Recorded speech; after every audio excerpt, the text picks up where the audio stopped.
Now I want to bring up one of my favorite coaches and one of Steve's best friends to talk about Steve is Billy Robinson.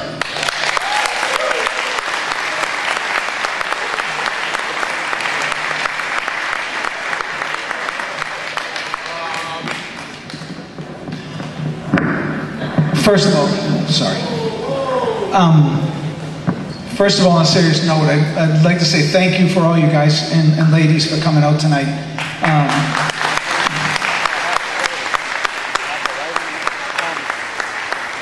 It truly is a special night. Manny and I had the idea of getting the alumni back, and how could we do that? And you know, it was Steve's last year of coaching. 50 years of coaching. I mean, that's unbelievable. You think about that. 50 years he's been coaching kids. 49 more than Bobby Valentine, he said. So, you know, Steve, I mean, you just look out in this audience right here and how many lives Steve has affected. And this is just a minuscule amount of people who he has affected. And it's truly amazing through the years how much he's done for kids in Lawrence and in the Merrimack Valley. And I'm certainly one of those kids to thank Steve for inviting me down the club and getting me involved, and I haven't left since. But it's truly amazing. Not only all of you guys that are out there, you know, we have police, firefighters, lawyers. You know, it's incredible how you have gone out and taken some of the principles that Steve's talked about, you know, like hard work pays off, and gone on and taken that into the communities where you live and into your families, and made the place where you live a better place. And it's amazing how one person can do that. So Steve, I want to thank you personally for all you've done for myself and for also everybody out here to make lives better.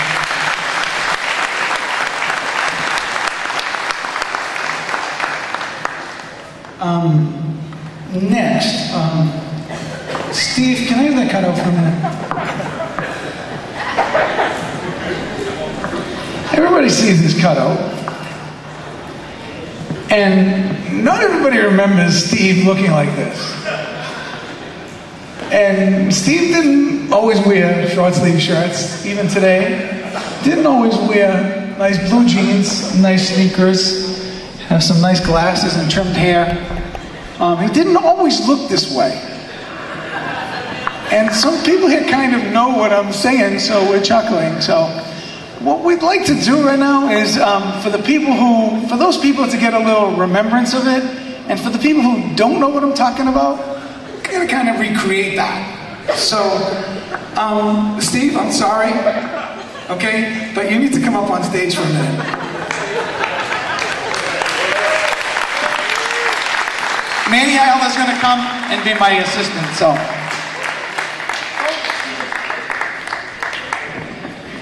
Okay, don't be talking for 5 minutes. Let's go.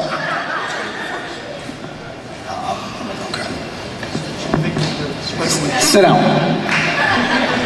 He used to yell at me coaching and tell me what to do. I played for him, okay? I played for him for 8 years. Okay, can you imagine some of you guys played 1 or 2 years? There weren't grades at the club back then. It was age group. It was 12 to 14, 15 and up. Well, I played 12 to 14, then I got cut from my freshman team at the vote, and then I played for him for 4 more years. So all you guys that made, like Eddie had to do all those push-ups and get whacked in the chest a few times, think how many times I got it. So, everybody remembers the first piece of equipment that Steve used to wear. He's got some nice pants on there, but he didn't always wear nice pants. Everybody remembers the blue sweatpants.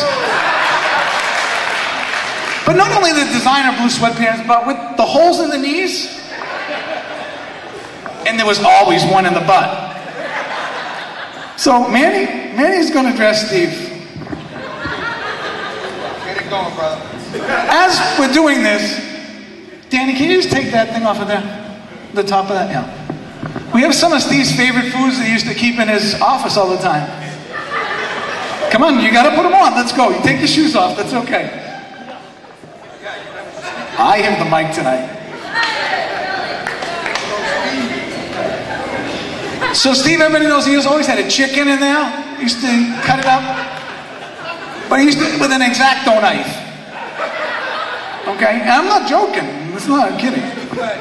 Then he had his zone bars. He had his zone bars in there. Come on, put that on. We got a lot to put on, so you gotta hurry up. So then he had his zone bars that he would cut up equally like a half-inch piece. Half-inch, put on a plate. Every 10 minutes or so, he'd have a piece. Then lifesavers. Come on. I used to share an office with Steve for many years, and this was his staple, lightweight lifesavers. And every single time I would cough or sneeze, he'd reach in his drawer and go, and throw me one. Okay, good. So the next piece of equipment. Everybody remembers? The blue windbreaker. How did we find that? So Steve Kelley, Manny, his blue windbreaker. This looks way better than what he wore. That's in better shape than he did. It's got a few rips, but I couldn't fade it.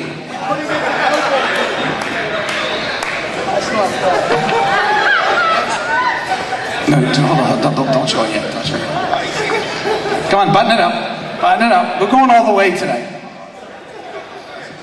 Eddie, you remember this, right?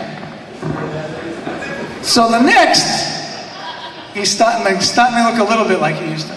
Now, his shoes, he didn't have shoes back then. He didn't wear black socks, but we won't change the socks. But everybody knows he had the white Converse all the time. The white high-top canvas Chuck Taylors. So just slip those on. Slip those on. Those weren't even that white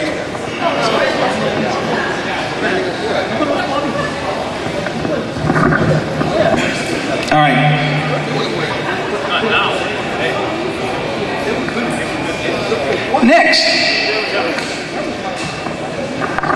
Next, Steve's looking nice and trim now.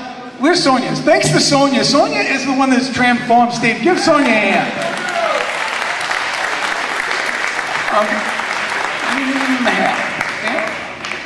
All right. So don't be looking.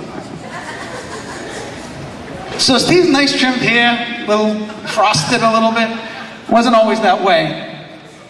It was jet black, and it was pretty wild.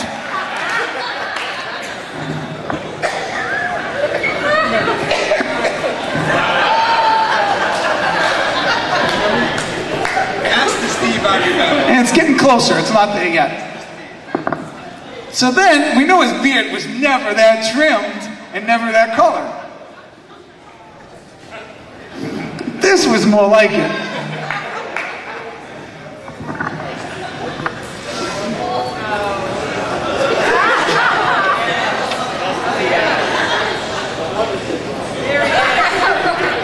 We're getting closer, almost there. The last thing is, Steve has some nice glasses on now. Now. Steve had black rimmed glasses, but Steve could never keep them from being broken. Because he's always playing basketball with the kids, and he always used to break them. And the staple for it was he used to take white adhesive tape and put it in the middle of the glasses. So we recreated those glasses.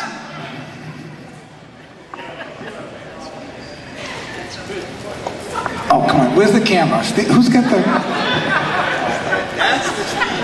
Oh, come on. Isn't that close?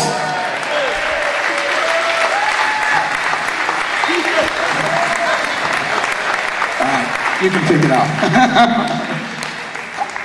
But in all seriousness, it's amazing that our parents let us go with him. It's the way he looked. I'm sorry. So, but anybody that got to know Steve knows Steve, what an incredible heart Steve has, and Steve would do anything for anybody, and so obviously parents and everybody would feel very, very safe with Steve doing anything for them. I have lots of funny stories, but I'm I'm going to open the mic in a minute, and everybody's heard, I met Steve that way, throwing a shot put in an alley. And he invited me to come down to the club to be part of his basketball team when I was about 11 years old. And he was in the alley throwing a shot put. I used to go run out and I went and get it, bring it back to him.